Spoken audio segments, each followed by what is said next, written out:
nuit des temps.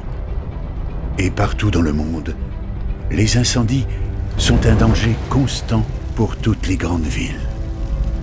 Avec l'urbanisation, ils deviennent de plus en plus meurtriers.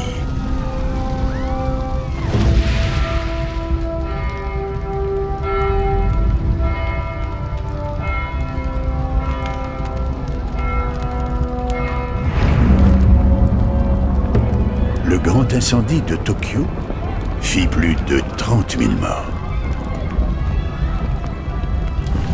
L'incendie de Londres marque tous les esprits. Il dure une semaine entière. La ville est détruite à 80%.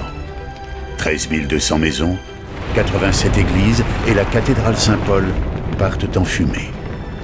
Les moyens de l'époque pour lutter contre le feu sont dérisoires. Depuis le Moyen-Âge, on sonnait le tocsin pour donner l'alerte. Moines et bourgeois dirigeaient et organisaient. Les milices prenaient aussi leur part dans la lutte contre le feu. La population se rassemblait pour organiser la chaîne avec des seaux en cuir et des paniers d'osier goudronnés. On utilisait des échelles et des haches. On abattait les murs avec des crocs à feu pour arrêter la propagation. Des bacs d'eau devaient être disposés devant les maisons. On utilisait des boyaux en cuir pour amener l'eau et des seringues à eau pour la projeter. L'idée était aussi venue d'utiliser des lances, formant un jet pour pénétrer le feu. Avec la Renaissance, étaient apparues les premières pompes à feu, mais elles restent encore rares et très rudimentaires au XVIIe siècle.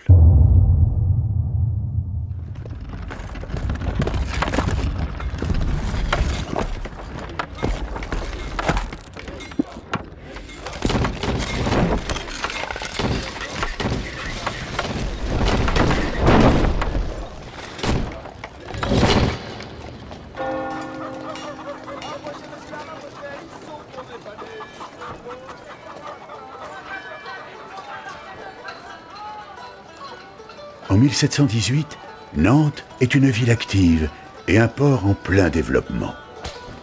Partout, on construit et on échange.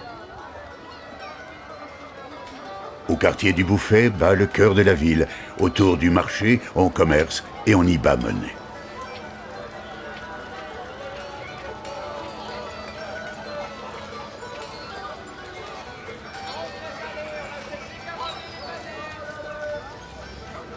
Entre la Loire, son estuaire et les océans, Nantes encourage la navigation, l'industrie, le négoce, jusqu'au sinistre commerce triangulaire, le trafic des esclaves. Mais dans une ville en pleine expansion, le quartier du Bouffay garde ses caractéristiques moyenâgeuses. Le Bouffay est vieillissant. C'est un quartier du Moyen-Âge. Les rues sont étroites et insalubres. Les maisons sont construites de torchis et de pans de bois. Les habitations sont élevées et en surplomb. Tout est inflammable et on y stocke des matériaux dangereux. Et pourtant, l'usage du feu est partout. Depuis plusieurs siècles, les règlements s'accumulent, mais ils sont trop nombreux et ils ne sont pas appliqués.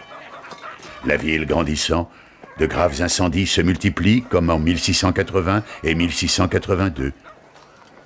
Le bureau municipal a pris des mesures, mais chacun fait ce qu'il veut et trouve de bonnes raisons de ne pas appliquer les règles.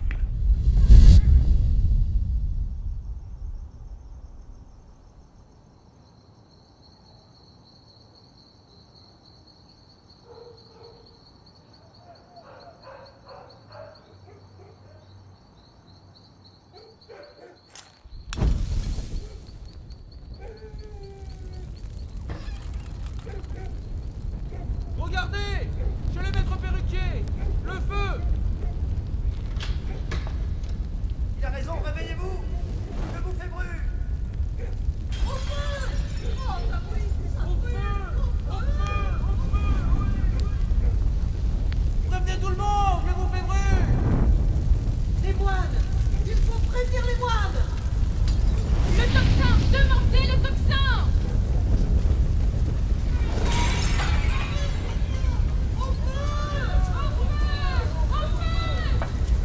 Prévenez le capitaine du feu! Et les chemins! Mais le tocsin! Pourquoi ne sonne-t-il pas le tocsin sonner la grosse cloche? Au feu! Le bouffet brûle! Amenez des seaux d'eau! Le malin est sur nous. Éloignez les femmes et les enfants! Pénitence, nous avons... Sortez les biens de la France! Au feu, aidez-moi, au feu, Le bouffet est en feu! Au feu! Le bouffet est en feu! Le bouffet est en feu!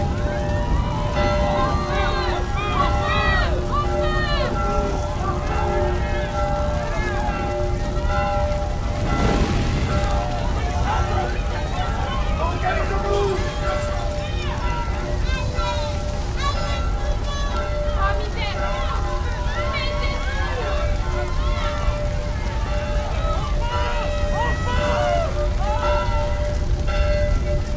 Allez vite! Les seaux! Les paniers! Nous avez besoin d'aide pour porter les seaux d'eau! Les seaux! Les paniers! Allez! Les seaux! Remets la chaîne des seaux! Public! Allez, public! Oh mais ce feu est trop puissant! les malins. Sortez les croix à feu! Hardy les gars! Hardy! Allez! Laissez passer les capucins! Allez, poussez-vous! Poussez-vous! Plus de gens! Il nous faut plus d'aide! Allez les gars! Allez! Coupons le feu! Coupons le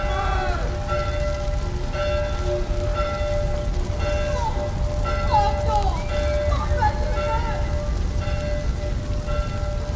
Oh ne gâchez pas notre maison!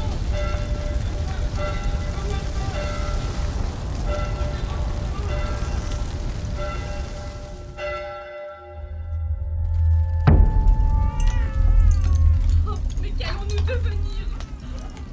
La halle du Bouffet, qui avait été construite en 1628, est entièrement détruite. Ce feu a marqué tous les esprits. Les Nantais ont craint la disparition du centre économique de la cité. Ils ont vu l'insuffisance des moyens. La ville est lourdement frappée.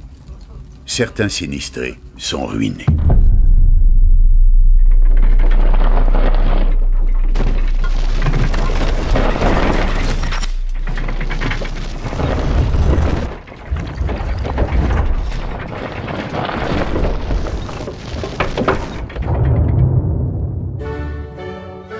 Le maire, Gérard Mélier, veut éviter à tout prix que le désastre ne se reproduise.